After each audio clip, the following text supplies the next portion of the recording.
Human rights is, geez, that's a good question. Human rights. Well, that's a tough one. Wow. I don't even know how to give that a definition. I would probably have to do a little bit of homework or something. Any right that I think just as a normal, human, any... The rights that humans have. Oh, that's a very large debate. Menneskerettigheder kan betyde mange ting. Tú le puedes preguntar a 20 personas y te van a dar 20 diferentes opiniones. Non saprei, è una domanda complicatissima.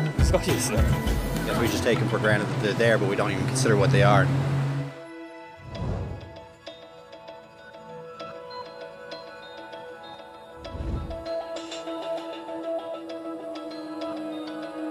Los derechos humanos son los derechos que tienes simplemente por ser humano. Es la forma en que instintivamente esperas que se te trate y el trato que mereces como persona, como el derecho a vivir en libertad, hablar con franqueza y ser tratado con igualdad. Hay muchos tipos de derechos. La mayoría tienen que ver con cierto grupo.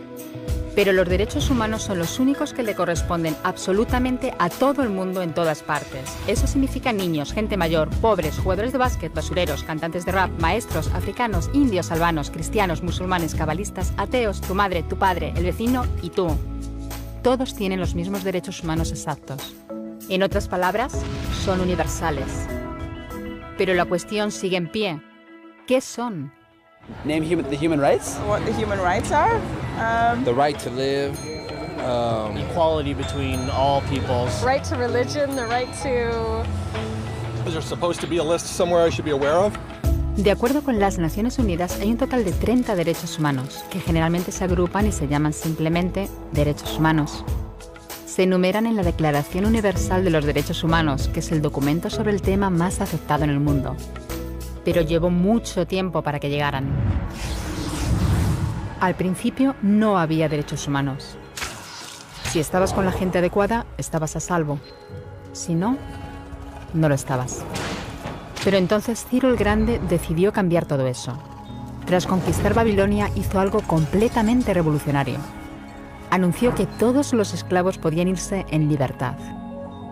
También dijo que la gente era libre de elegir su religión, sin importar de qué grupo fueran parte.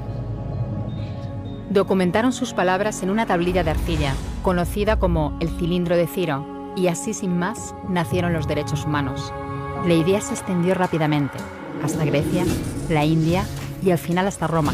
Se dieron cuenta de que la gente seguía de forma natural ciertas leyes, incluso aunque no se les dijera que las siguieran. Llamaron a esto derecho natural, pero siguió siendo pisoteado por quienes se encontraban en el poder. No fue hasta 1000 años más tarde en Inglaterra donde finalmente hicieron que el rey estuviera de acuerdo en que nadie podía invalidar los derechos de la gente, ni siquiera un rey. Los derechos de la gente fueron finalmente reconocidos y estaban ahora a salvo de los que estaban en el poder. Hasta cierto punto. Todavía hizo falta que un grupo de rebeldes británicos declarara su independencia antes de que el rey entendiera que todos los hombres han sido creados iguales. Es decir, no es que a él le gustara la idea, sino que no pudo pararles, y así nació América. Los franceses siguieron inmediatamente con su propia revolución por sus propios derechos. Su lista era más larga e insistían en que esos derechos no eran solo inventados, eran naturales. El concepto romano de derecho natural se había convertido en derechos naturales. Por desgracia, no todo el mundo estaba tan entusiasmado. En Francia, un general llamado Napoleón decidió derrocar la nueva democracia francesa y se coronó a sí mismo emperador del mundo. Y casi tuvo éxito.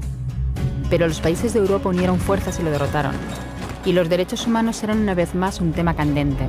Se redactaron acuerdos internacionales garantizando ampliamente muchos derechos por toda Europa, pero solo a través de Europa.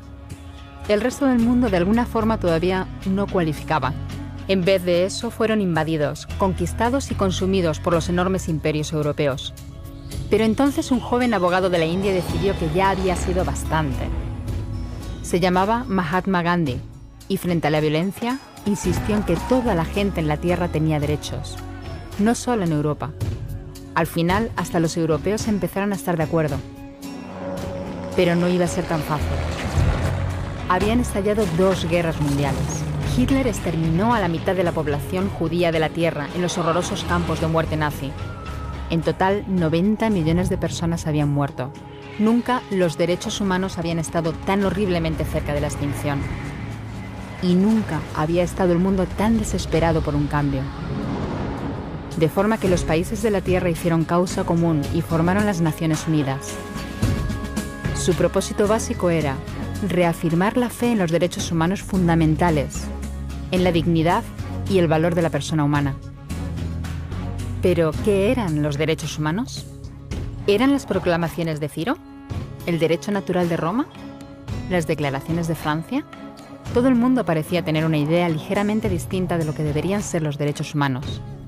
Pero bajo la supervisión de Eleanor Roosevelt, finalmente se pusieron de acuerdo en una serie de derechos para absolutamente todo el mundo. La Declaración Universal de Derechos Humanos. El concepto francés de los derechos naturales se había convertido finalmente en los derechos humanos. Así que, en resumen, al principio solo unos cuantos afortunados tenían derecho alguno, hasta que uno de ellos decidió, oye, otra gente también debería tener derechos, lo que fue estupendo, salvo que no todo el mundo estuvo de acuerdo.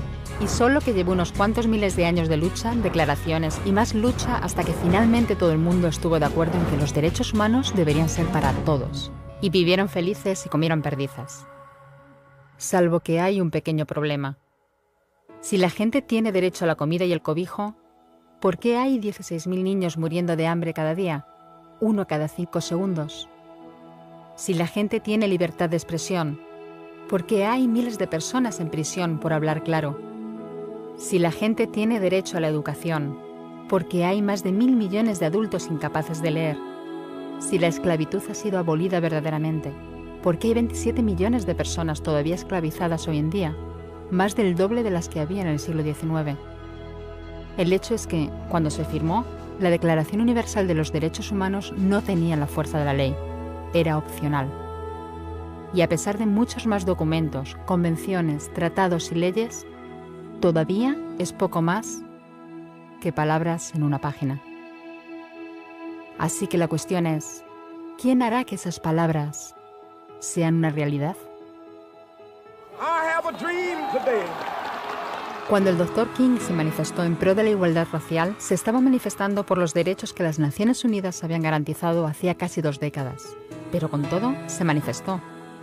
Cuando Nelson Mandela defendió la justicia social en la década de 1990, su país ya había estado de acuerdo en abolir esa discriminación desde hacía ya casi 40 años. Pero con todo, él luchó. Los que luchan hoy en día contra la tortura, la pobreza y la discriminación no son gigantes o superhéroes. Son gente, niños, madres, padres, maestros, individuos librepensadores que se niegan a quedarse callados, quienes se dan cuenta de que los derechos humanos no son una lección de historia, no son palabras en una página, no son discursos, ni anuncios, ni campañas de relaciones públicas. Son las elecciones que hacemos cada día como seres humanos. Son la responsabilidad que todos compartimos, de respetarnos mutuamente, ayudarnos y proteger a los necesitados. Como Eleanor Roosevelt dijo, ¿dónde empiezan después de todo los derechos humanos universales? En pequeños lugares cerca de casa, tan cerca y tan pequeños que no pueden verse en los mapas del mundo. Aún así, son el mundo de la persona individual, el barrio donde vive, la escuela o la universidad a la que asiste, la fábrica, la granja o la oficina donde trabaja. Esos son los lugares donde cada hombre, mujer y niño buscan justicia igualitaria, igualdad de oportunidades, dignidad igualitaria sin discriminación. A menos que esos derechos tengan un significado ahí, tienen muy poco significado en cualquier otra parte.